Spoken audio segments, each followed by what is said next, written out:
le premier soutien d'Israël, le premier soutien de l'occupation israélienne, bien sûr les États-Unis ont mis leur veto vis-à-vis, ou plutôt pour bloquer ce projet de résolution de l'ONU exigeant un cessez-le-feu humanitaire immédiat à Gaza. Bien sûr, la Chine a fustigé aujourd'hui ce veto américain et selon la Chine, ça va rendre la situation encore plus dangereuse dans le territoire palestinien. Mais justement pour faire une sorte de commentaire, analyse en ce qui concerne ce sujet, en ce qui concerne quand même les messages lancés par l'Égypte aujourd'hui matin, nous avons actuellement en ligne de la TV internationale M. Ahmed El-Essena. C'est un écrivain, observateur quand même politique et en même temps un économiste. Monsieur Ahmed El-Essena, vous êtes toujours le bienvenu sur la TV internationale. Bonjour, bonsoir plutôt. Bonsoir à vous. Bonsoir Monsieur Ahmed El-Essena. Permettez-moi de vous poser ces questions. Comment vous avez vu l'ordre international qui, une fois de plus, se montre tout à fait incapable, se montre les bras croisés devant des génocides perpétrés par l'occupation israélienne jour et nuit? Pour commencer avec, je pense qu'aujourd'hui c'était un jour historique, lorsque l'Égypte, après 75 ans de confrontation avec Israël sur un niveau pratiquement militaire et deux niveaux diplomatiques, aujourd'hui c'est la première fois dans l'histoire qu'on trouve l'Égypte est en train de rentrer une confrontation légale contre Israël. Donc ça, c'est historique. Permettez-moi, monsieur Ahmed El-Essena, donc c'est une confrontation légale, juridique, diplomatique. Ce sont des coups très forts lancés par l'Égypte contre les pratiques de l'occupation israélienne devant la communauté internationale? Oui, tout à fait. Et ça, c'est la première fois que la confrontation, disons, égyptienne, israélienne ou ou arabo-israélienne prend cette dimension légale. Donc, c'est énormément intéressant.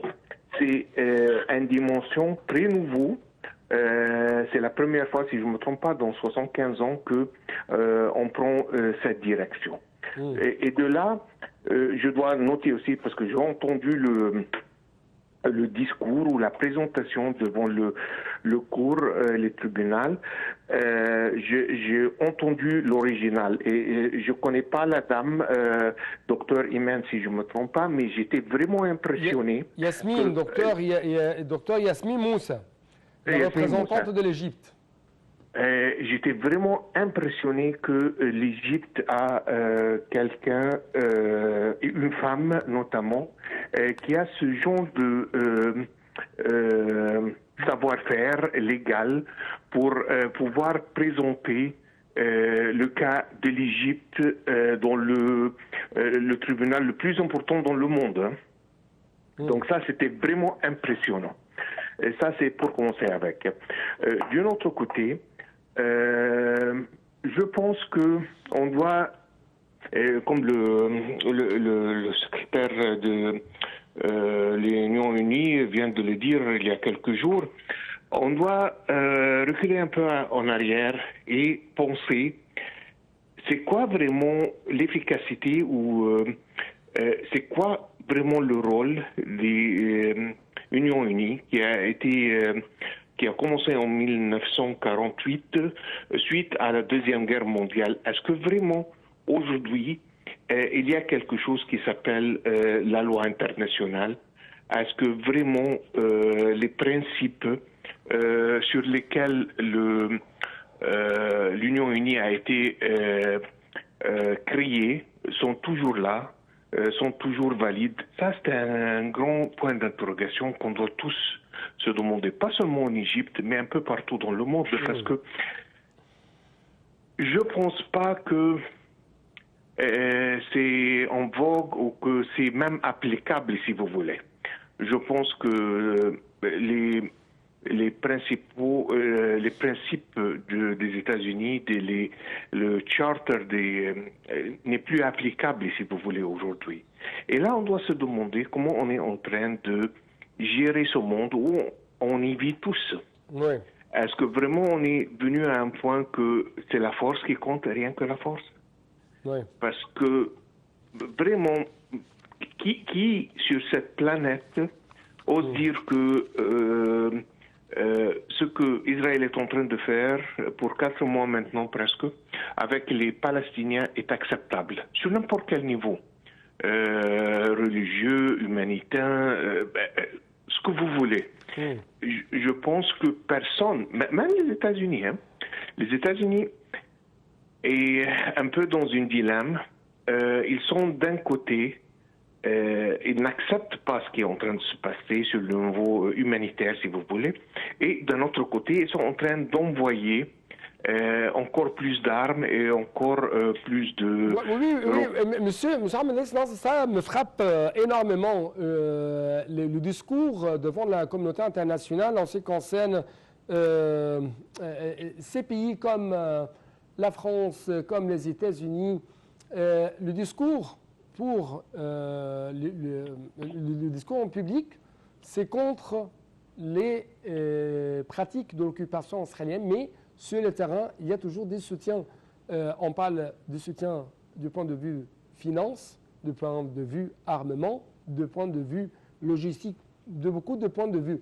Comment vous avez quand même justifié de tels standards, double standards? C'est pas vraiment double standard. Si on regarde un peu profondément, ce sont des intérêts. Il y a pas mal des sociétés qui fabriquent ces armes que, je ne sais pas, chaque missile coûte combien de millions de dollars et sont en train de faire des fortunes, si vous voulez, chaque fois qu'il y a quelque chose pareil. C'est ça ce qui est en train de se passer. Et quand ces grandes sociétés qui ont ce qu'on appelle en Amérique des lobbies, donc c'est plus ou moins des façons avec lesquelles ils peuvent contrôler les politiciens. Et de là, leur pouvoir vient. Et c'est le même histoire que comment le pouvoir israélien est où il est aujourd'hui aux États-Unis. Ouais. Pourquoi que personne ne peut sortir, aucun politicien peut sortir aux États-Unis et dire que Israël a tort, même si elle a tort. Pourquoi? Parce que son pouvoir ou son puissance politique, lui et son parti vont vraiment diminuer dès qu'il fait quelque chose ou il fait un signal pareil. Donc malheureusement, c'est comment les choses fonctionnent. C'est pour cela qu'on se trouve où nous sommes aujourd'hui. Oui. Et c'est triste, mais c'est le monde où on y vit, c'est ça la vérité aussi. Donc on ne peut pas le nier, on ne peut pas penser qu'on vit dans un autre monde où tout est juste et tout est fair, parce que c'est pas le cas. Oui. Donc vous trouvez que la machine de guerre, la machine infernale de guerre d'Israël, ça profitait beaucoup aux intérêts des Occidentaux, que ce soit les intérêts des États-Unis ou les intérêts des Européens, n'est-ce pas? Oui, tout à fait. Comment ça marche?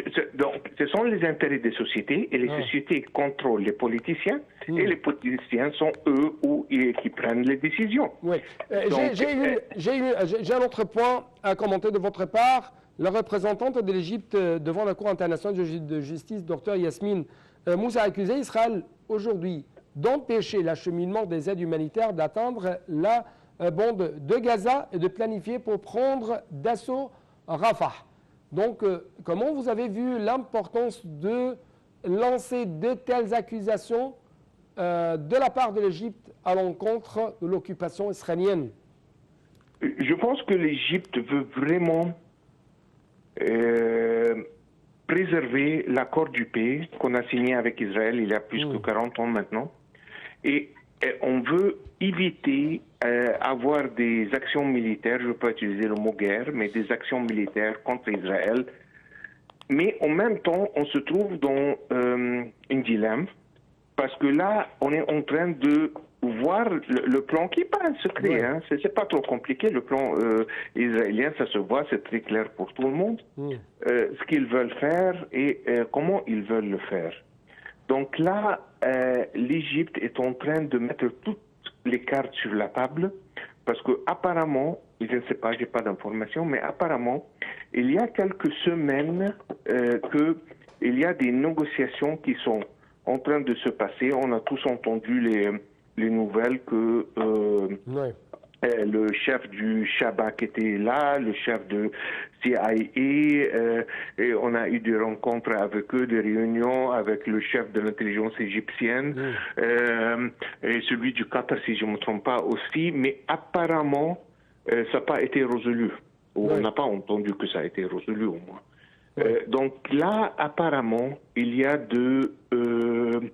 l'Égypte vraiment ne veut pas rentrer dans des actions militaires ou une guerre tout simplement avec Israël. Mais Israël, avec le parcours qu'elle est en train de prendre aujourd'hui, elle est vraiment en train de provoquer l'Égypte pour... Il y avait une qualification très importante, c'est le dernier point, ou le dernier point avec lequel je vais finir cette édition, ou plutôt cette discussion avec vous. La représentante de l'Égypte devant la Cour internationale de justice a déclaré que les ordres israéliens d'évacuer par force les résidents de la bande de Gaza étaient équivalents à une épuration ethnique. Tout à fait.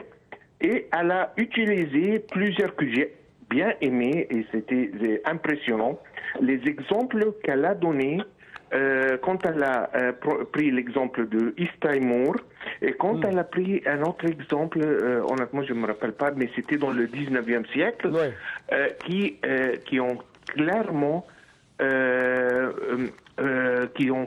font la même classification légale pour ce que Israël est en train de faire aujourd'hui. Donc là, il n'a rien à cacher, il n'a rien à même débattre. Il n'y a pas deux opinions sur cette histoire, si vous voulez. Mais malheureusement, on sait tous le pouvoir ou le... Mais jusqu'à quand ça sera toujours l'impunité d'Israël? Excusez.